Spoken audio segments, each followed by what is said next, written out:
How's it guys? Carl here. I hope you're all doing well.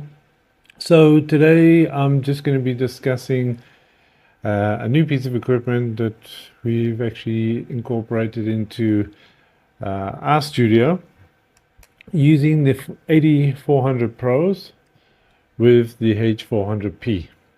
Now the reason obviously I went with this is because the simplicity of using it with a boom arm and everything else, and it's just lighter to have up on there with the modifier on. It's not as bulky and as heavy having this over on your overhead. So let me explain exactly what all the bits are. All right, so obviously we got the AD400 Pro. Now I have taken the bulb out of here, so this is what the bare AD400 Pro actually looks like. I've actually taken off my Bones adapter ring, which is this, which came with the AD400s. Okay, because I'm going to be using that actually on the actual portable head, which I'll show you how to install that. All right, then you have your bulb, your AD400 bulb, and that is just a modifier and stuff. So things that you would need to actually implement one of these heads onto the AD400 Pro. So obviously you need the H400P, and you will need a Godox super clamp, okay, which you can get these from Godox SA. Now it comes with a spigot that you can actually put in there and tighten in. Then this will actually go around your stand, and then your light will be fixed on there vertically up, which I will show you just now. So you'll need a super clamp. Okay, I will show you how to install the Bones adapters as well. All right, so let's look at the HP or the H400P extension. So this is it. It's quite a cute little head. It actually gives you a little bit more space as well if you are limited with ceiling heights.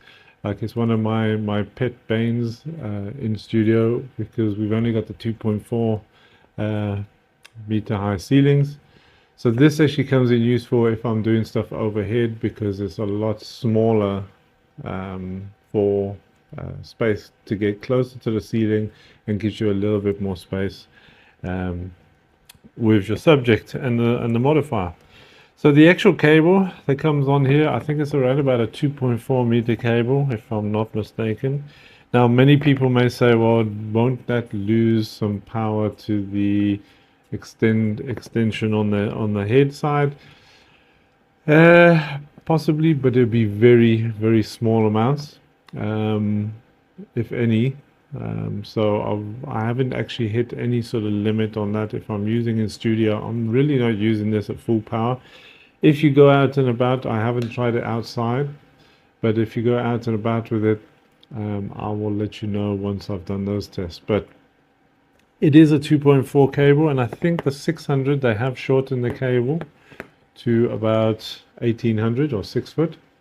Because I think the 8600s were losing a bit of power through the actual extension cable. But anyway, here it is. So it has a locking system actually on here. So you actually have your pullback, and then you unlock.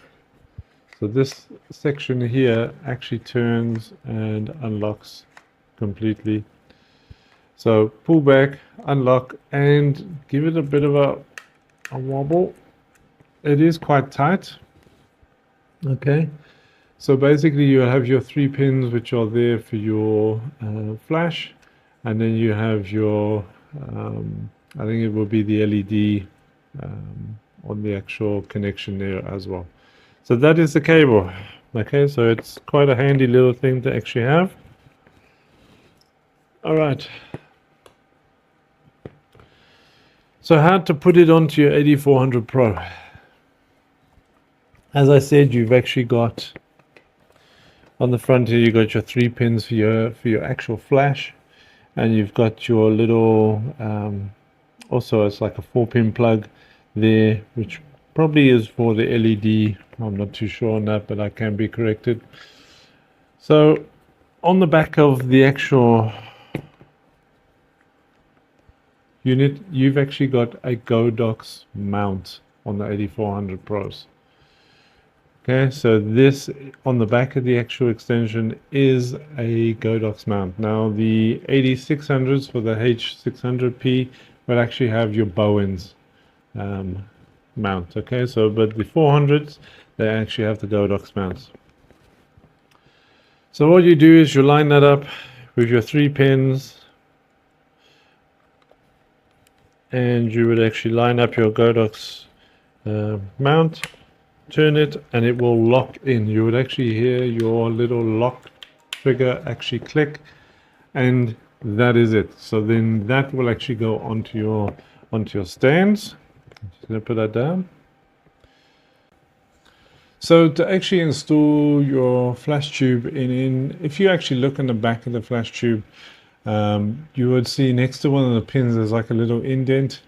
And then when you actually look into the actual face of where the tube needs to go, you'll see a little out like a little dent that comes out. So you know automatically, like you do when you put a camera lens on, you will have a little red dot and you would line those up and turn them in. This will basically, same type of thing. You match up your dot and your indent, your 3 pins fit in, and that is it. So everything now that the 8400 Pro actually does, from your mod light power, your flash and everything, is now transferred to your extension head without any issues whatsoever. All right, so that is that. But now you're saying, well, that's great, but I see the head only has a Godox mount, which is fine. You can actually install your Bowens mount ring that came with your 8400 Pros. When you bought these new, it came with an adapter ring. Okay, to install these adapter rings is very easy. Obviously, where it's going to go on is it's going to go over the top and fit on there. But to stop it coming off, same as the 8400 Pro, you have these 4 little Allen key, 2 on the top and 2 on the bottom.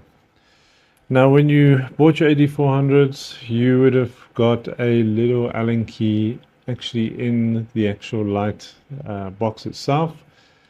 So you would actually undo these.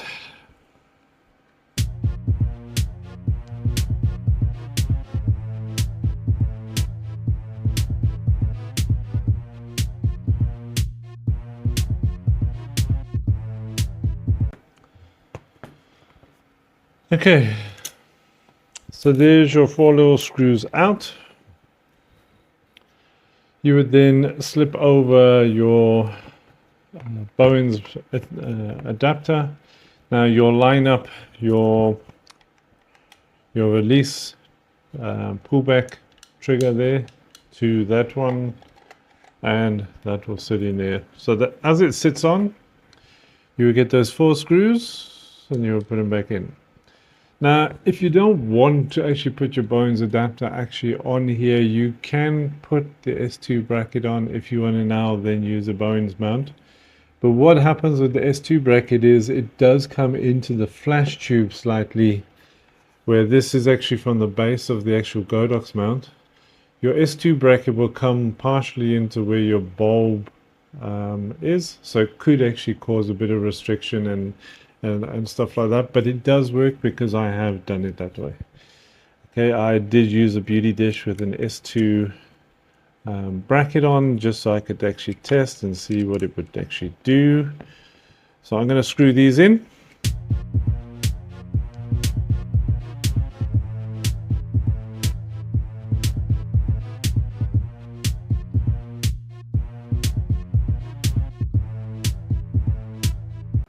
Alright, and there you have it.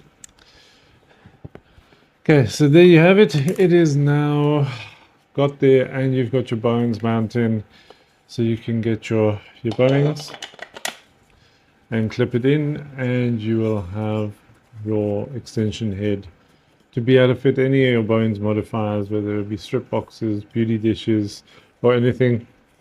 But as I said, you can use the S2 bracket and clip it around the actual silver part there and grip it down. It does actually work. Obviously this won't work because the bones mount actually stops that going on. Okay, so that is it. That is the H400P. You can get the H600P for the AD600s, and it works absolutely awesome. It does have an umbrella bracket as well with a little thumb screw that you can lock in your umbrella. So very nice, very portable, and very cool. The super clamp, as I mentioned, this you would then just clamp onto your light stand, tighten it so it would actually hold in place, and then on the bottom of your 8400 you will then just have your 8400 on your light stand, this with your light stand gripped in the bracket, and that is it. So look out, if you are going to get the extension head, make sure you do get a super clamp or some sort of clamp that actually can put a spigot in and be able to mount your light on the actual stand. And as I said, it's about a 2.4 meter cable, which is more than enough. I mean, I think 6 foot or 1.8 meters is more than enough. But that is it. That is how you actually install and put your H400P extension head in on your AD400. As I said, the AD600 is a Bowens mount, and it just has a different locking mechanism on the actual front, where this is actually using your Godox mouse. Okay, so to release it, pull back, twist, and then wiggle off, and that is there. Don't worry about if it feels a bit tight. As long as you've pulled back your release button on the actual light itself, you will be able to turn the actual locking mechanism on the actual extension plug, and you will be able to undo and take it off. All right, so I hope that was a lot of information there concerning the extension heads and how useful they are. As I said, I use them in studio mainly because the boom arms, not having this big weight on the boom arm, where all of a sudden now you tighten up the thumb screw and it still sort of slightly moves, where this is a lot lighter, a lot more compact, and it actually gives you more space. If you're shooting on low ceilings, you've got much less space trying to actually get your modifier in place and everything else. All right, I think that's everything. So yeah, thanks for watching, guys, and we'll see you again soon.